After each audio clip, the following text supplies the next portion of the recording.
Well, good morning, good afternoon, and good evening. I think we've got some participants from all over the world here today, so really appreciate your time.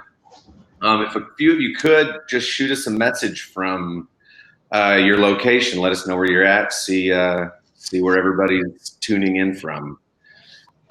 First off, I'd like to say thanks to Thibaut for being here this afternoon. As many of you may know, he is our co-founder of Fruition Sciences, and he's a specialist in vine water stress in arid areas. So, Thibaut, thanks for being here.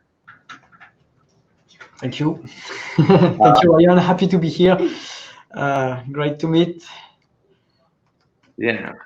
Well, good. Well, just a little about myself. I've been with Fruition for 3 years now, so 2 years working as a field technician in Walla Walla, and then recently moved here to NAPA as a field technician, or as a customer support, where I assist customers with a 360 video website to help them making decisions and analyzing the trends that they have in their data.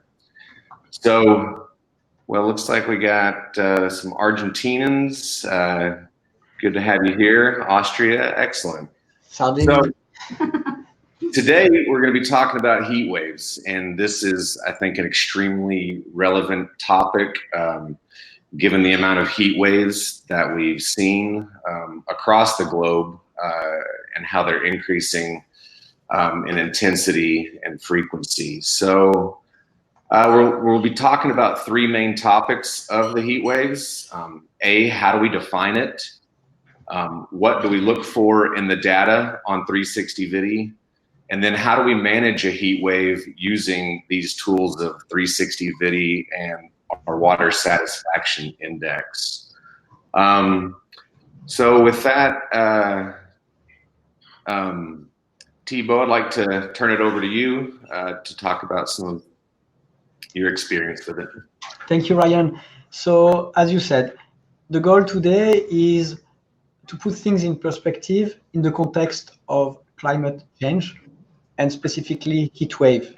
We wanted to share with you an update and some warning looking at the latest research results on what happened from a plant standpoint during heat conditions.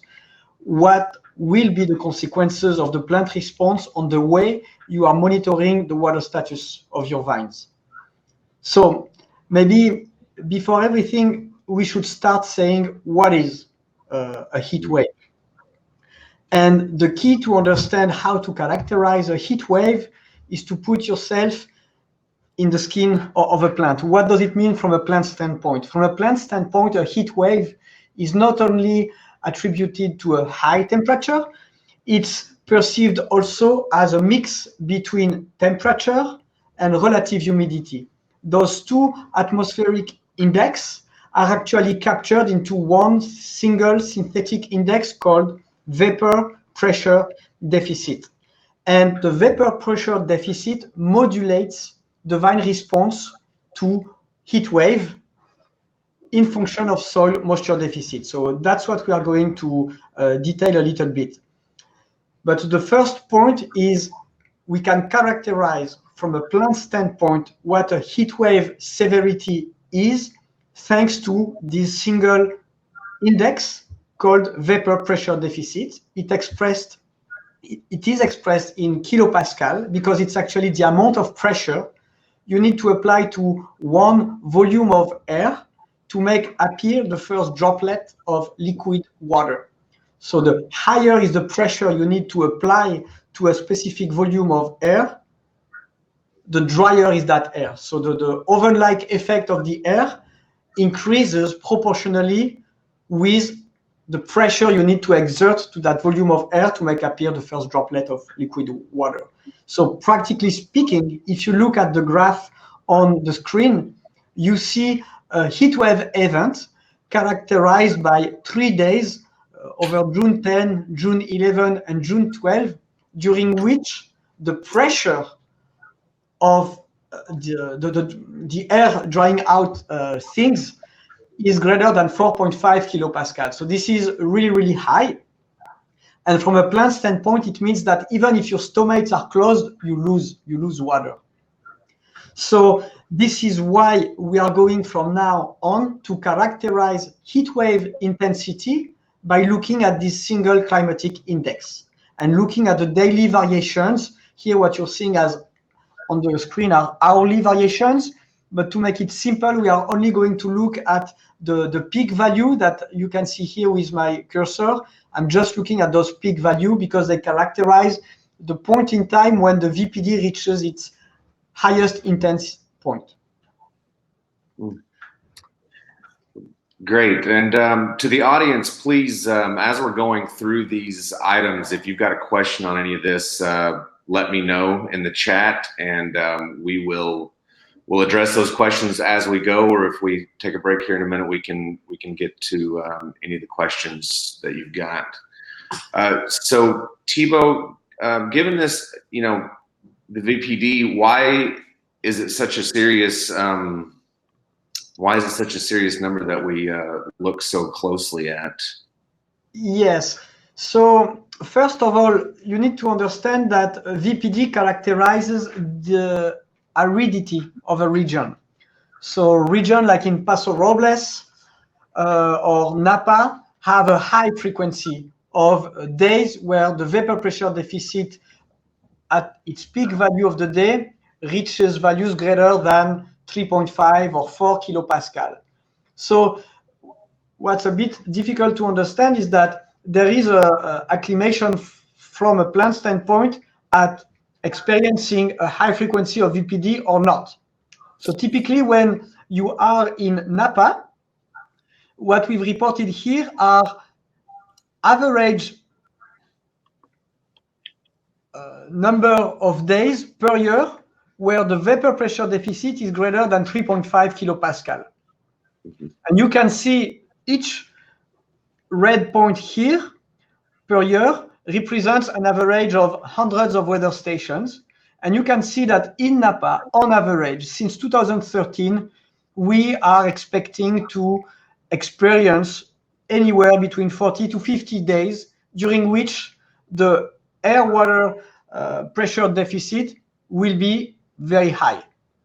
So if you put things in perspective, from May 15 to October 15, which is classically the period during which you want to assess water stress in your plant, you have, assuming you perform a measurement per week, 20 weeks, so 20 days of measurement. Keep in mind that out of those 20 days, and you have 1 day per week, 40 to 50 will be days during which the atmospheric conditions will probably invalidate your assumption that leaf water potential will be related to plant water status, simply because the atmospheric pressure is so high that the plant is listening more to the atmospheric lack of moisture instead of the soil lack of moisture. Yeah. And this is really interesting to understand that NAPA, for instance, has a very different atmospheric behavior from a plant standpoint if you compare that to Bordeaux. On average, since 2013, you see that we barely exceed 5 days of a vapor pressure deficit greater than 3.5 kilopascal over the period during which you want to monitor closely your water status variations. So I thought that was something to have in mind because it directly drives the level of reliability you can have on your plant measurements, particularly when they are performed at the leaf level. Yeah, well, that's interesting. So if you're taking one a week at those 20 times, then you're missing a lot of the heat events. To the audience, please, if y'all have any frequencies of which y'all measure your leaf water potential, it'd be great to see kind of what frequency y'all do that at, and as we continue talking about this. So please ask questions if you got them. Thibaut, I'll move on to the plant index WI slide. Yes, so in order to characterize the effect of air aridity on plant water status, one of the new index is to look at how well the plant is able to adjust its water consumption in response to the atmospheric demand. So when the plant satisfies the water atmospheric demand, the water satisfaction index is met at 100%. And as the season progresses, like you can see on your screen, you see a level of water satisfaction index that is saturated. So that means that the plant transpires just as much as the climate is asking without any restriction coming from the soil moisture content. Up until a day somewhere in the middle of June, when you see the plant is dropping its level of water satisfaction index. So the water satisfaction index is directly calculated by monitoring the vine transpiration by means of sap flow. So I don't know how many of you are using directly sap flow in the field or are actually familiar with that measurement, but essentially we are considering that the plant is a bunch of pipes and tubes assembled together, and we look at how much water is flowing through that piping machine. And when there is an amount of water that flows and that is proportionally following the trend in climatic demand, the water satisfaction index is met at 100%. And when there is less water that flows compared to what the climatic demand is supposed to require, then the water satisfaction index is reduced. And when the water satisfaction index is down to 0, the plant is dead. And between 0 and 100%, we can quantify the level of vine water needs satisfaction. Great. So, in other words, when the root reservoir water is not limited, each vine can reach its maximum transpiration level. And if you are under cold days with cloudy weather, that might mean 3 millimeters of water. And if you are under a heat wave, that might be 6 millimeters of water. But anyway, you're going to meet the water satisfaction index at 100%. And as root water reservoir declines, vine can no longer reach its maximum transpiration level, and WSI declines proportionally. So you can see here on this graph that after a period of mild restriction, where the water satisfaction index oscillated between 70 and 100%, a major irrigation or a heat wave brought back up the water satisfaction index to very high values. And then after the water stress increased again, you see a drop in water satisfaction index up until the October rain, which pulled back the water satisfaction index up to 100%. And so this is why season after season, we can track very accurately the level of vine water needs satisfaction. Interesting. Well, so in the event that the water satisfaction index drops into, say, below 50 or 40, and you're getting into more severe stress, how can, during these heat waves, how can that affect the vines, and what damage can these heat waves have on your vines? Yeah, so there are three direct impacts for your bottom line, the production. The first impact is that, number one, plant tissue may burn, particularly when it occurs early during the vine cycle.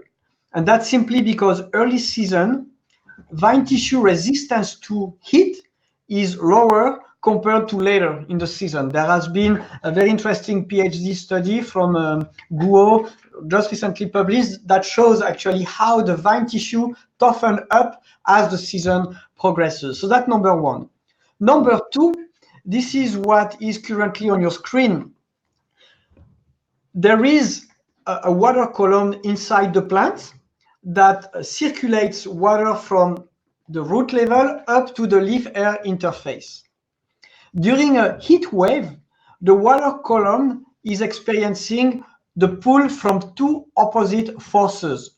One force comes from the tension with which water are held by soil particles at the root level. The other source of tension is coming from the vapor pressure deficit. And when the pull between those two opposite forces gets strong, this water column can break. Technically, we say it cavitates. Air bubbles fills in the xylem vessels, and that's when cavitation occurs. And this has a lot of hydraulic consequences, which we are going to discuss. But maybe the most important one is that with cavitation, the plant has less ability to vaporize water in the air, which means a lower transpiration rate, which means a lower capability to cool down its leaves, which means in extreme cases, the foliage can burn. But the number 3 consequences is the one that's maybe the most disturbing. And I know this is going to rub a lot of the traditional mindset, but there is something inherent to this cavitation is that the leaf petiole loses its hydraulic connection with the rest of the plant. In other words, the leaf as an organ becomes partially isolated from the rest of the plant, which means you can completely revisit the whole idea according to which the leaf is a good organ to assess water status.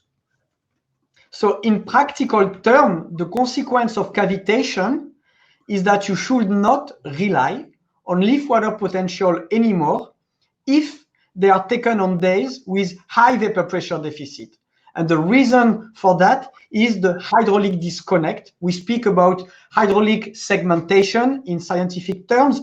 I like to call it the blown fuse effect, because indeed, it's as if the leaf petiole acted as a fuse which would blow so that cavitation does not propagate to the rest of the plant, so that air bubbles stay confined within the leaf or within the petiole. The price to pay is that the leaf is no longer so tightly connected with the plant. The consequences from that is that later during the season, even if those early cavitation phenomenon occurs before veraison, you may observe sugar loading disorder.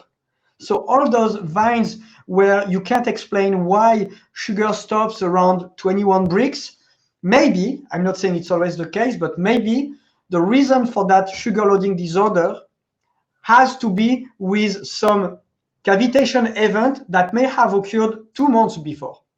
So this is why it's so serious, Ryan. Wow, that's interesting. So the hydraulic segmentation is like the blown fuse effect. That's interesting. So we've got one question that came through from Russell asking, what impact would overhead sprinklers or misters have on the high VPD stress? How would that? Yeah, I think it's a very relevant ways to revisit how to use water, because the impact of misters is actually a topic of studies. Some researchers have actually showed that you can drop the vapor pressure deficit by 0.5 kilopascal.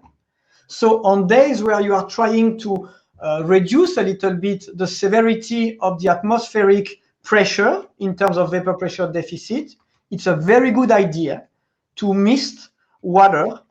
And so the question that is now a scientific question is, are you better off with a continuous mistering of the canopy, or can you achieve the same result with pulses? And what should be the frequency between those pulses? This is actually debated. So the short answer is that yes, pulses are just as effective as a continuous misting. Now, the intervals between pulses and the length of the pulse duration is subject to debate, but there is some consensus with 1 pulse every 10 minutes of 30 seconds, for instance. Depending upon where you are, you may have to adjust the length of the duration of your pulse and the intervals between pulses.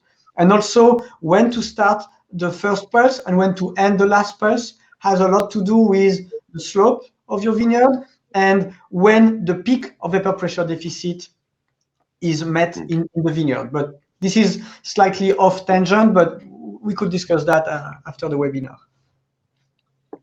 Sure. There's another question that came through that kind of ties back to the WSI graph that we were looking at earlier.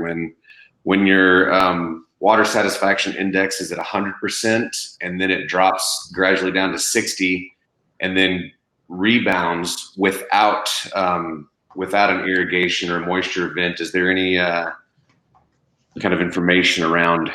Yeah, absolutely. And this is actually a very nice segue into the next question. How do you know if your vine cavitates? Well, I'm going to answer the question of Nicolas, but in fact, you are just pointing your finger at seeing whether or not your vine cavitates. If you see these bouncing off, it means your vine is not cavitating. Why?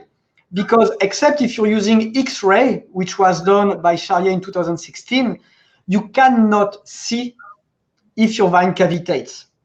The only thing you can do is measuring either a decline in photosynthesis activity or a decline in maximum transpiration, and those are topics of more fundamental research. So in practical terms, how do you do that? Well, in fact, this can only be revealed by plant measurement using sap flow, to the best of my knowledge, because it's a plant-based measurement.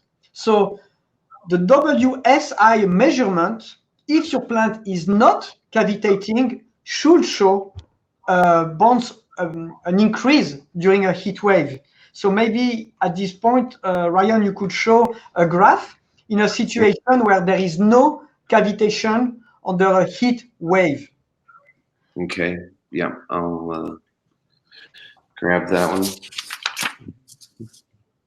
You can just show the transpiration increasing during the period stretching between June 25th and exactly what you're seeing here is a vine whose level of transpiration oscillates between 1.8 and 2 millimeters. That means that to satisfy fully its water needs, the plant, depending upon the ETREF, the climatic demand of the day, is expected to spend somewhere between 1.8 and 2 millimeters.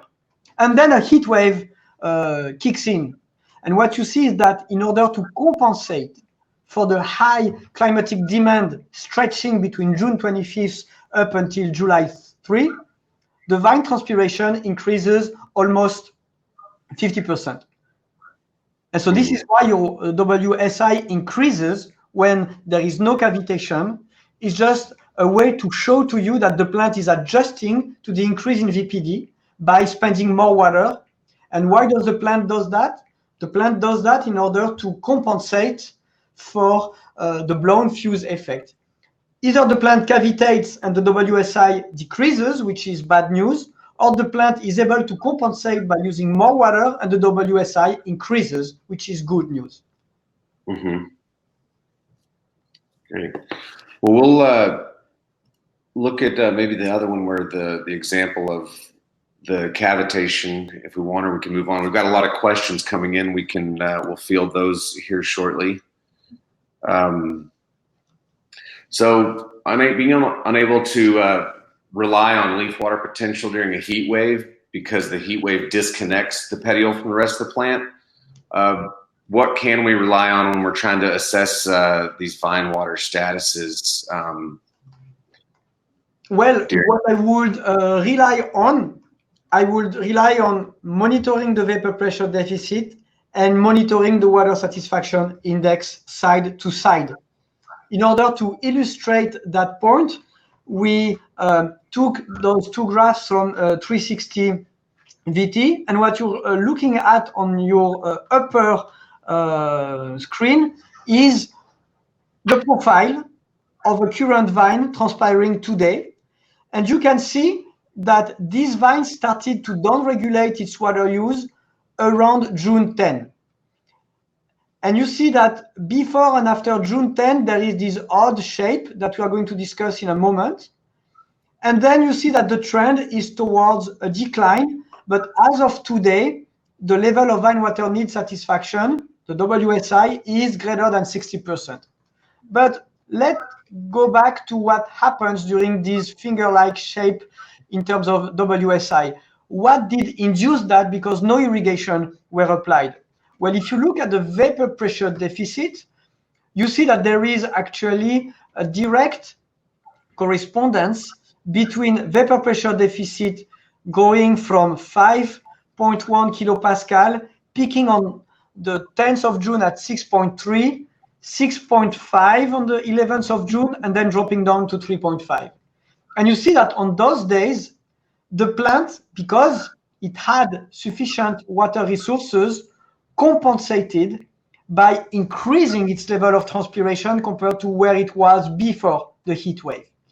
And so this is what you have, this finger-like shape water satisfaction index, up until the vapor pressure deficit drops down again on the 12th of June, and you see the VPD also drop down. So those brutal ups and downs that are just like fingers are the footprint of VPD overruling the soil moisture deficit effect. So if you guys are looking at the VPD spikes, can you see clearly that there has been 1, 2, and 3 periods during which the VPD so far has reached relatively high values that are favorable to the occurrence of cavitation? You see, we have the last one centered around July 22nd. We had one centered around June 24th, and then we had this early one around June 12th. What I can already say is that if a heat wave were to occur on August 5th, given the level of water satisfaction index, it's highly likely that cavitation will occur.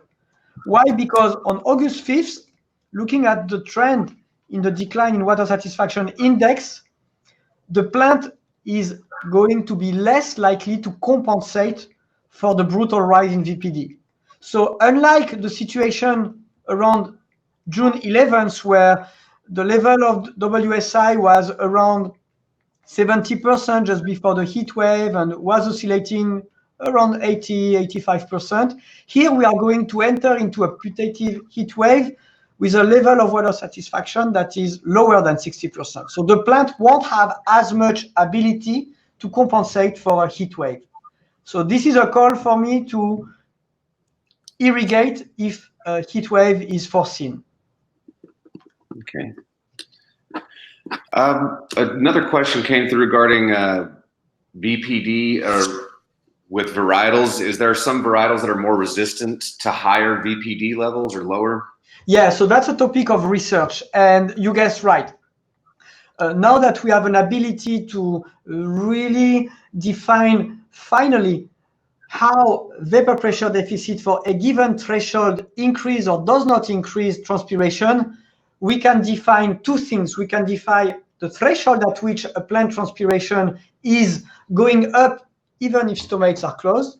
And for a given threshold, we can see how a Cabernet Sauvignon versus a Pinot Noir versus a Semillon adjust their response. How much more transpiration are they using in response to a VPD of 4.5 kilopascal? I can tell you that some varietals like Shiraz will respond with a greater propensity to boost their transpiration compared to a Cabernet Sauvignon. With Cabernet Sauvignon, you may have to wait up until 4 kilopascal or 4.2 kilopascal to see a marked increase in vine transpiration. So you have families of varietals, but it's a little bit more complex because it's actually an interplay between varietal and practices that have accustomed the vine to sustain heat waves. So, and this has been actually the topic of recent articles that we could forward to you. There is the varietal traits that defines the level of sensitivity to VPD, but there is also an interplay between irrigation practices, canopy practices, even fertilization practices at toughening up plant sensitivity to VPD for a given varietal. So we should first look at the varietal trait, but always consider it together with the practices in terms of soil management, canopy management, irrigation management. Okay. Another question from Italy regarding dramatic swings in temperature from day to night. Say you've got 40 degrees Celsius in the evening from noon to 6, and then at nighttime it drops down to 20 or 30 degrees Celsius. Does this have any sort of effect on cavitation, or how do those dramatic swings in temperature? No, it's not temperature, it's VPD. So VPD. If during nighttime you have marine influence, for instance, I wouldn't worry for it. There has been some very nice work done by various teams of researchers focusing on nighttime transpiration. Actually, nighttime transpiration is a very hot topic currently. And what's been shown is that when the sun is down, VPD rules. So I wouldn't focus so much on the temperature swing between daytime and nighttime than I would at monitoring VPD differences between daytime and nighttime. The thing is, during nighttime, a VPD value of 1.5 kilopascal may drive a significant amount of transpiration, not nighttime transpiration. Actually, researchers have shown that during nighttime, if VPD is high, you can have as much as 20% of the 24-hour transpiration cycle. So 80% of the transpiration may occur during broad daylight, and if VPD during the night is high, you may have 20% of your water use. So if you assume in your water balance model, for instance, that during the night there is no water losses, you're off by 20%. Okay. And this question ties a little bit back into the different varietals. Pierre is asking if rootstocks can make a difference in tolerance to VPD. Yes, tolerance. The answer is yes. Actually, when we monitor sap flow with rootstock versus non-rootstock, that's the major differences. Without rootstock, vine ability to spend more water in response to VPD is even more sensitive, is greater. So you see a rise in transpiration in, for instance, Argentina, or in some vineyards in Australia where there is no rootstock, that is much more spectacular. Then when you have a rootstock, you lower this vine ability to respond with more water use in response to VPD. But still, 110R versus 420 versus 3309 will modulate vine response. So with 110R, for instance, you will have a rather good vine response. And with other rootstock, actually, the ability for a plant, for a given varietal, to respond with more water to a VPD may be lessened. Okay. We've got several other questions that came through here. Greg Jones had a comment regarding SVP is a direct calculation of temperature, and VPD is a function of SVP and TD. So VPD is a function of temperature. I'm not sure if that ties back in. If Gregory, if you can expound on that just a little bit, or Thibaut. But I'm sorry, Ryan, I did not understand. VPD is a physical measurement that combines temperature and relative humidity, but that's not. I think Greg was making a comment towards a previous question that you were answering, so I've lost the context of it. I apologize, Greg. Just saying that temperature is important. Yes, temperature is important. Yes. But temperature is not the driver of transpiration. It's the combination of light, VPD, and wind speed to a lesser extent. Gotcha. Okay. Thank you, Greg. So Robert's asking, what is an optimal time to irrigate at night or during the day? Will this change the VPD? Yeah, I mean, technically, the problem is once you've irrigated, the plant hormonal regulation is basically turned off. So what I would do, I would start my irrigation during the nighttime simply to minimize water losses due to the sun. But then you may choose to stop irrigating during the daytime as long as you can scatter your irrigation during 3 or 2 consecutive nights, or you don't have that flexibility, and then once your irrigation started, preferentially at night, keep doing until you've applied the desired amount of water, even if it means finishing at noon the next day. Because then, once the roots are wet, hormonal regulation of water use is lessened. So that there is no benefit. It's not as if you were turning on and off the switch once you started to re-wet the root system. The plant is on their wet feet, and the stomates are fully open. Okay. And this question, Diego had another one which might tie into what you're just talking about with irrigations. He says, in case when a heat wave is incoming, for example, 2 days ahead, could you recommend irrigating full time in fewer blocks of one irrigation system, or irrigate half or maybe less the amount of time in all the blocks of that irrigation system? So the first option, for sure. It's a bad idea to give small gulps of water. Why? Because you give a small gulp of water, all this water is going to be vaporized, and you are going to speed up the rate at which water will be depleted in the root reservoir. So you might be fine just during the heat wave, but after the heat wave, you will end up with even less water, and you will hit the wall of water stress with even greater brutality. This is why irrigation frequency is actually something we need to rethink carefully. It's much better to space intervals between irrigations so that you lower the total amount of water stress. The Australians, the Argentinians, and ourselves, we've published data showing that actually the total amount of seasonal stress is more severe when you apply the same amount of water over multiple events. And you are actually reducing the severity of water deficit over a season by reducing even irrigation frequency. I know it's counterintuitive, but if you look at how vine response don't regulate its transpiration following one big gulp or one small gulp, you'll understand by looking at the decline of water use that the situation is much worse when you apply small gulps as opposed to large irrigation volumes.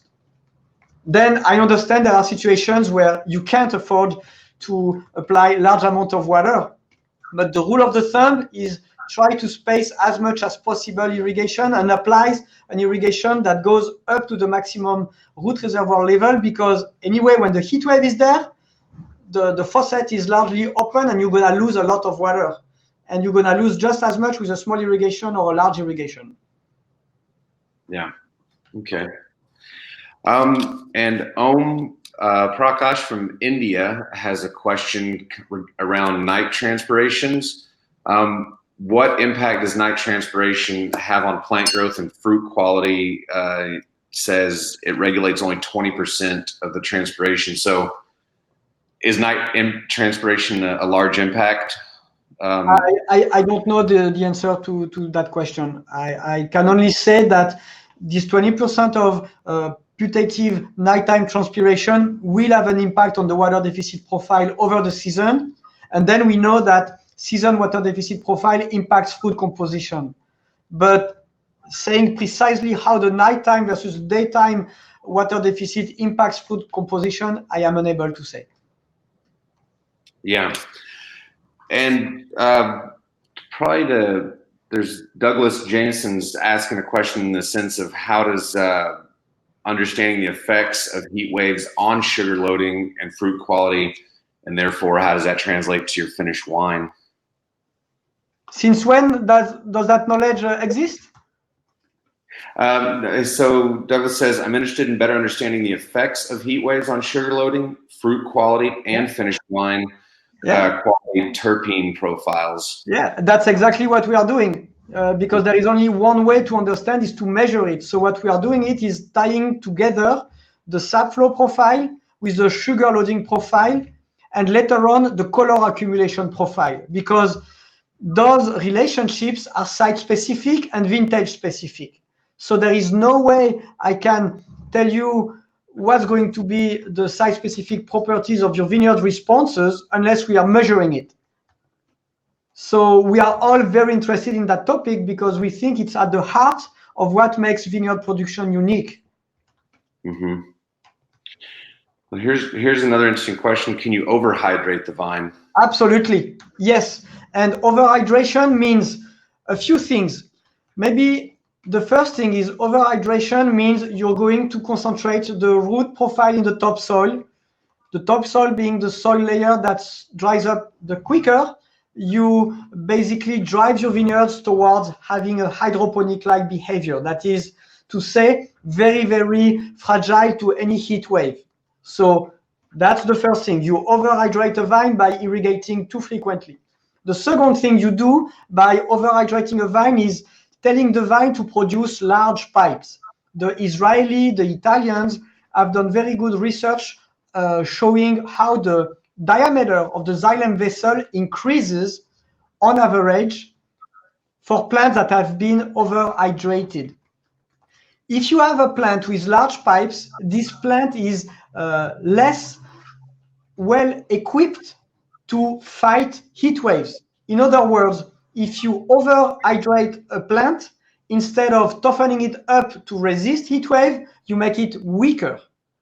So that's the second reason. It's a hydrodynamic consideration that says why you can overhydrate a plant and build a lower sustainability to a lower resistance to heat wave. The third reason why you can overhydrate has to do with hormonal control. Hormonal control takes place within 3-4 days.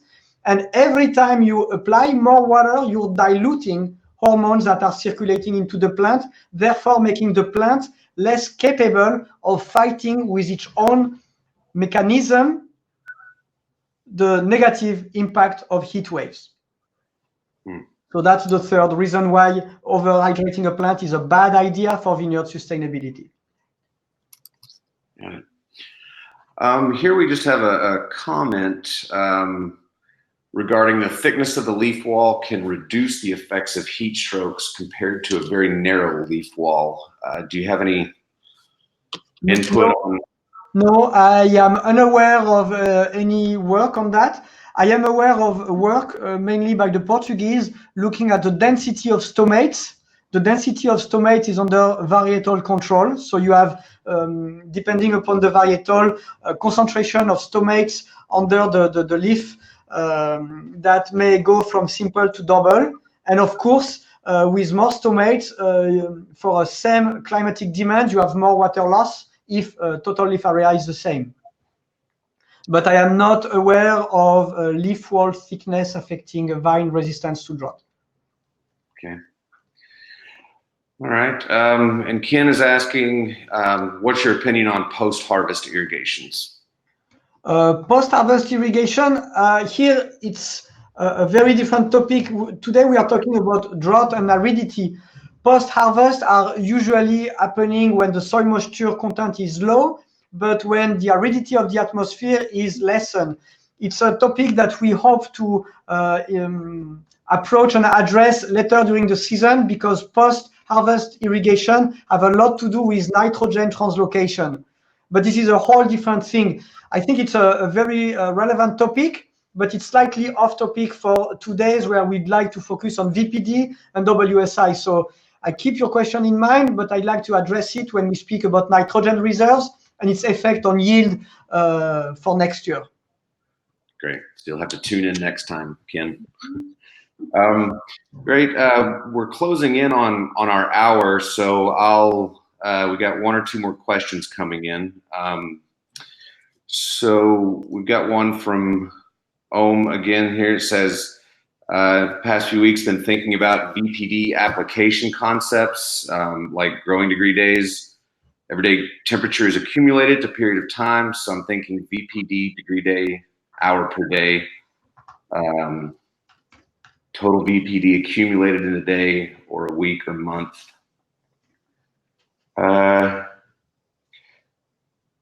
Thibaut, I may let you read this question. I'm not sure there's a lot in there to unpack. Ohm, let me take a look at this as we're fielding Greg's comment. So So are there software packages or online tools for growers to calculate their VPD and WSI from their own T and TD data? And then does it need to be calculated by short intervals, say minutes, hours, or by the day? Yeah, so addressing Gregory John's question, software to calculate the VPD, yes, there are tons of them. You can download Excel spreadsheet. You will have to input atmospheric pressure, the temperature of the day or temperature of the hour, and relative humidity of the day of the hour, and you're set. WSI, what we've done is measuring it by looking at the relationship between transpiration, measured with sap flow, and vapor pressure deficit. And we've been doing that for 10 years, to the point that now we are able to simulate it. And if you want to have a software package to simulate water stress index, this is what we are going to do next year. Up until today, we were only measuring water stress index and not modeling it. But for people who do not have sap flow sensors in their field, we can give our best guess at water stress index by understanding 10 years of relationship between VPD, solar radiations, and vine water use. So yes, software exists. The VPD is not proprietary. The water stress index, you have to speak with our team. Great. And are there any VPD numbers to trigger an irrigation or turn on our misters? Yes, that's a very good question. I think this is extremely important to set up your own site-specific threshold. Typically, in a region where there is no history of irrigation and no history of high heat wave, think Bordeaux, a VPD of 3.5, 3.8 kilopascal may trigger a 50% increase in vine transpiration. In a region like NAPA, where the frequency of VPD greater than 3.5 kilopascal has been historically high, a VPD of 3.5 kilopascal may only increase by 10-15% transpiration. But a VPD of 4.5 kilopascal will trigger the same vine response than a VPD of 3.5 kilopascal in Bordeaux. So the take-home will be that once you understand the site-specific relationship between vine response in terms of water stress, water satisfaction index, and VPD, you may set up your own threshold.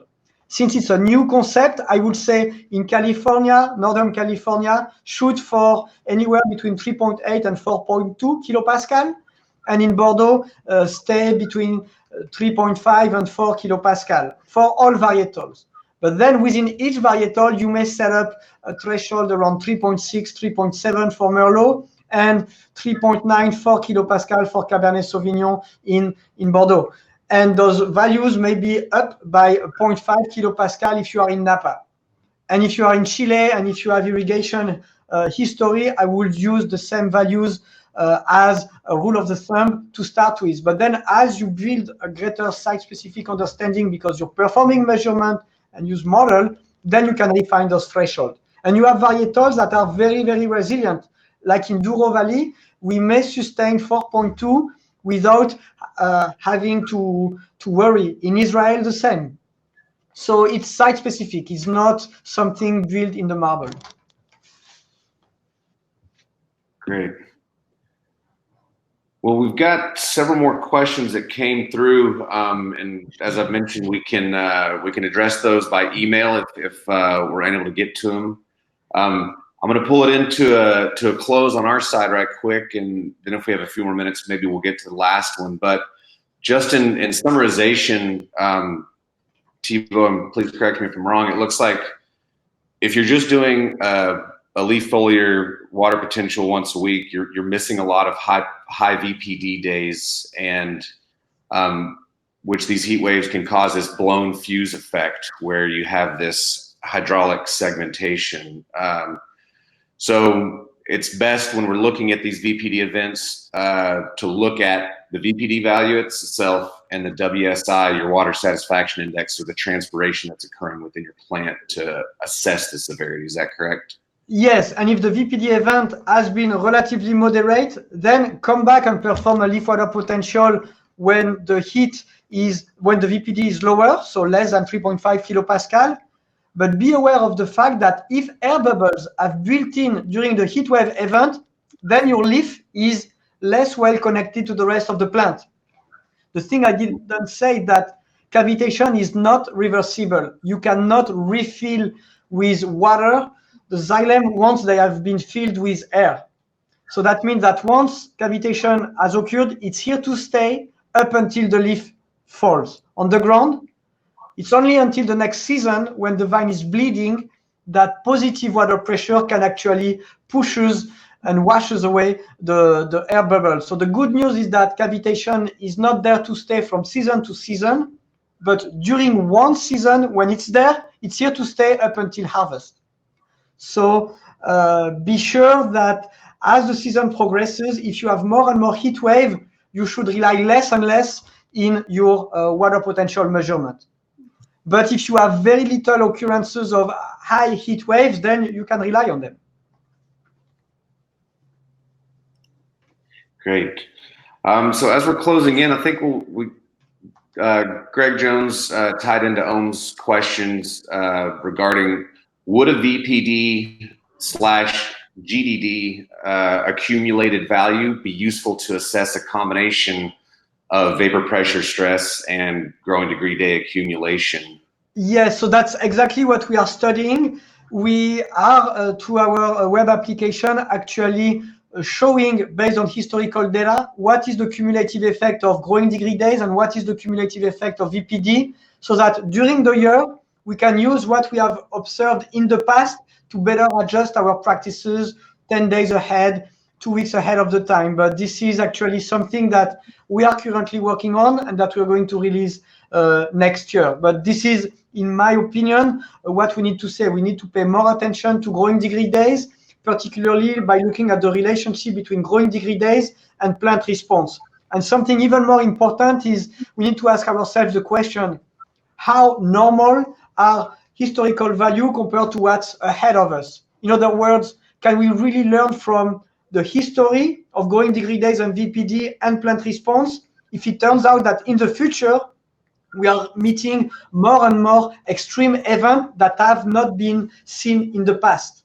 In some situations, yes, we can learn from the past.